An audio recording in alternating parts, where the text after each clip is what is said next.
So, may tatlong paraan po kung paano tayo makabayad ng ating loan or utang kay PayMaya, no? Halimbawa, meron tayong Maya Personal Loan or kaya Maya Credit, no? So, ituturo ko sa inyo step by step yung tatlong paraan po, lalo na po yung hindi po nakaka-access na ng kanilang account sa PayMaya. So, ituturo ko din sa inyo paano po makapagbayad. So, una po, yung unang paraan ay punta tayo sa ating pinaka-dashboard ng ating PayMaya account, no? So, dito, dapat po meron tayong balance wallet, no? So dito punta tayo sa ating credit account or kaya dito sa loans, ayan. Halimbawa meron tayong Maya Credit. So dito, Pay Now, makikita nyo naman Pay Now yan. So click natin, then dito continue lang. So yan, pay. So ganun lang yung first na paraan po, no, kung paano tayo makapagbayad. Yung pangalawang paraan po, halimbawa po ay hindi tayo halimbawa, hindi na natin ma-access yung ating PayMaya account kasi nga nawala yung cellphone o kaya ay nawala yung number or SIM number, no? So, manghihiram tayo ng PayMaya account ng ating kamag-anak or kaya sa ating kaibigan. Manghihiram tayo ng PayMaya account at doon tayo magbabayad. Okay? So, dito, halimbawa po, assuming po na nakahiram na tayo ng PayMaya account, no?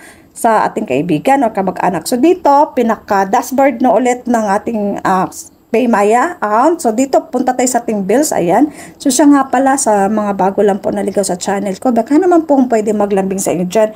Baka pwede pakisubscribe, pakilike. Ayan. Kung nagustuhan niyo po ang video ito, no? Kung may mga tanong po kayo, huwag po kayo mahiyang mag-comment lang po sa baba. So, dito naman po ay piliin niyo po yung Maya Bank. Okay? So, Maya Bank. Pagkatapos, pag-click nyo dyan, ito yung kasunod makikita natin. So, dito, piliin nyo lang yung Maya Personal Loan. Okay, so click natin yan.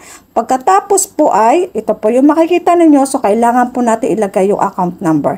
Ano po yung account number? Ito po yung loan account ID. So, paano natin makikita yan, no? Okay, so dito punta tayo sa ating Gmail account kasi si Maya Bank po, nag-i-email yan. Halimbawa, invoice, ganyan. So, dito i-click lang natin yan. Pag-click po natin dun sa inbox, no, ito yung makikita natin. So, hanapin nyo lang po tong 12 na number. Ayan. Tapos, kung wala naman kayong ganito, siguro naman magte-text yan. Talagang magte-text yan si Maya Credit. Lalo na pag Judith ka na or lampas na, no? Magte-text na yan, mangungulit na yan si Maya Credit, no? Alam mo, ito, kagaya niyan, no? Ayan. So, makukuha nyo diyan yung loan account number. 12 number yan. So, yan yung kokopyahin ninyo at ilalagay nyo dito. Ayan. Account number, then yung exact amount, no? Kung magkano yung babayaran nyo. Pwede naman lumampas, ayan. Wag lang mabawasan yung ilalagay nyo ditong amount. Okay? Then pagkatapos po, continue. Yan yung pangalawang paraan po, ano, kung paano tayo makapagbayad. Yung pang-tatlong paraan po ay sa PayMaya Padala Center, no? Siguro naman may makikita kayo dyan sa inyong lugar na kagaya nito, yan, Padala Center, PayMaya. So, punta lang po kayo dyan at sabihin nyo magbabayad po ako ng aking Maya Personal Loan. Tapos, hihingin po nila yung loan account ID. Ito, ayan, loan account ID.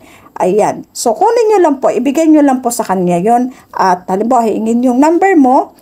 O, ganyan. Pero loan account ID lang yung kadalasan hinihingi. Ayan. Then, ibibigay mo kung magkano babayaran mo. Yan, ganun lang po, yung tatlong paraan. Sana po nakatulong sa inyo. Ganun lang po kadali kung paano po tayo makapagbayad ng ating utang kay PayMaya. Maya Personal Loan at Maya Credit. So, hanggang dito na lang po. You're welcome.